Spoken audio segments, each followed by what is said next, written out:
Hello guys! Linis tayo ng merch ko ng Blackpink. Let's go! Unang-una sa lahat, kukunin ko muna yung mga flash gel dun sa ilalim ng TV.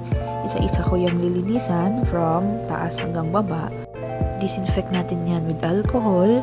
Yung tissue na ginagamit ko from side A hanggang side B. Isa-isa ko yung lilinisan, si Lisa, si Rosé, si Jisoo, tsaka si Jennie. Kaya kung papansinin nyo, nakapantulog sila. Siyempre joke lang yun. Kasama yan sa package nung binili ko. So ito na, patapos na ako sa flash doll. Yan si Jisoo, si Rosé, si Jen. At syempre ang bias ko si Lisa. So yan na, papatugtog din ako niyan guys. Yung bagong song ng Blackpink, The Girls. Ang ganda kaya maglinis pag may mga kantang ganyan, di ba? Syempre Blackpink nilinisan ko, kaya Blackpink din ang kanta. Tapos na tayo sa una, naka-display na yung mga flash doll. Next tayo sa mga albums from Square Up hanggang vinyl ni Lisa, pati yung mga box ng lightstick nandyan din, no? So, isa-isa natin kukunin yan sa may shelf dahil napakabigat niyan, lalo na yung mga summer diary at welcoming collection. May mga posters din akong hindi pa na ilalagay sa wall dahil kailangan syempre ng frame. Ito yung isa, poster ni Lisa sa L. Ito naman yung kay Rosé. Kasama yan dun sa may vinyl niya ng solo niya. So, ayan yung ibang mga albums, yung mga The Album 1, 2, 3, and 4. Pati yung Square Up, pati yung The Show. Tapos ito rin yung ibang mga posters ni Lisa. So, 4 yan guys. Bigay yan lahat dun kasama dun sa magazine niya. Let's go! Linis na naman tayo. Isa-isa yan. Yan yung The Show.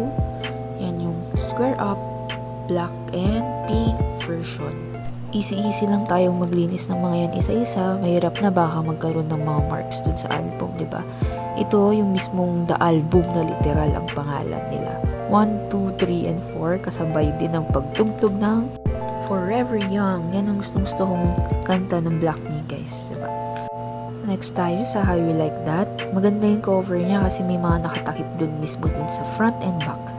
Ito naman yung welcoming collection nila. Nag-feel yung sa harap niya pero yung mga nasa loob hindi ko pa halos nagagamit yung mga yan. Hindi ko nga rin masyado nabubuksan na tuwing naglilinis lang ako.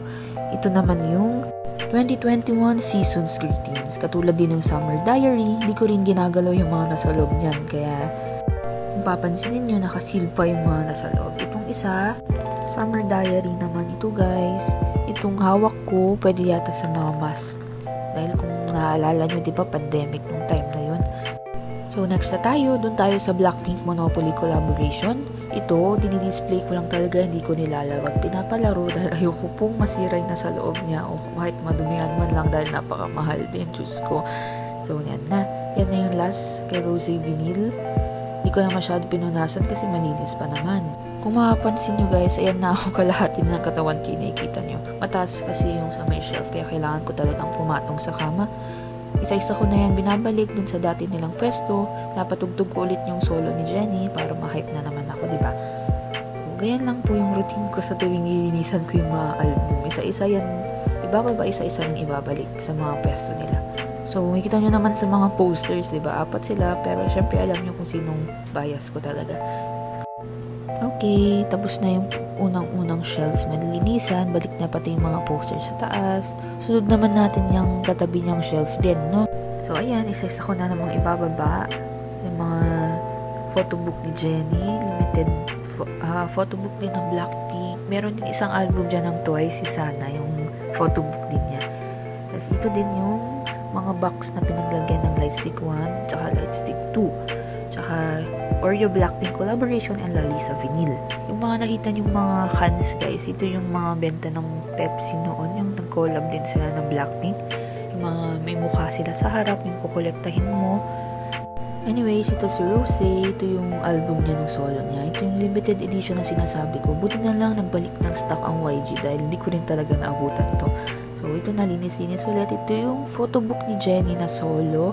And ito po yung sinasabi kong photobook din ni Sana. Siya yung bias ko sa Twice. Ito, napakabigat din. Photobook ni Rosé. So, isa-isa yan. Lulinisan ulit. Ito yung mga sinasabi ko. Ginawa kong photo cards. Yung mga paglagyan ng mga bottles ng Pepsi.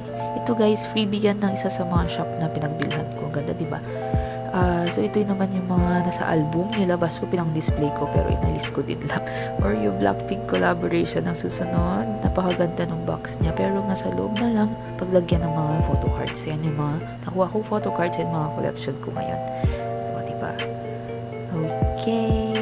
Okay, balik na kayo sa loob. Lalisa Vinyl po ang susunod kong nilinisan. Papakita ko po kay Rose and Hank, nabili ko yun sa TikTok, yung mga stickers ni Jenny, and freebie ulit na mga puzzles na nabili kong albums noon. Linis ulit. Itong box ng mga light stick ko, nasira yung isa, nakuha ko ng ganun.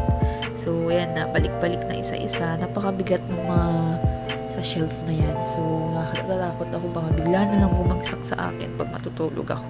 Siyempre, joke lang yun, no? So, lilinisan muna natin bago natin ibabalik. Yan na, isa-isa na yan. Yan yung mga photobook. Halos photobook pala yung mga nandyan. Yan ko lang napansin. Ayun. Yung mga iba pa lang nakakita yung mga Lomo cards, no? So, sobrang addict ko kay Lisa as a bias ko. Mapabili din ako ng mga Lomo cards niya kasi ang ganda nga naman ng mga quality din. Parang yung mga official photo cards din. Ayan, yun yung mga binulik ko doon sa taas. Yan, isa-isa ko rin ibabalik yung mga Pepsi cans. 4 yan, 4 na blue, 4 din na pink. So, yan na guys, yan na itsura ng mga bagong linis na merch ko.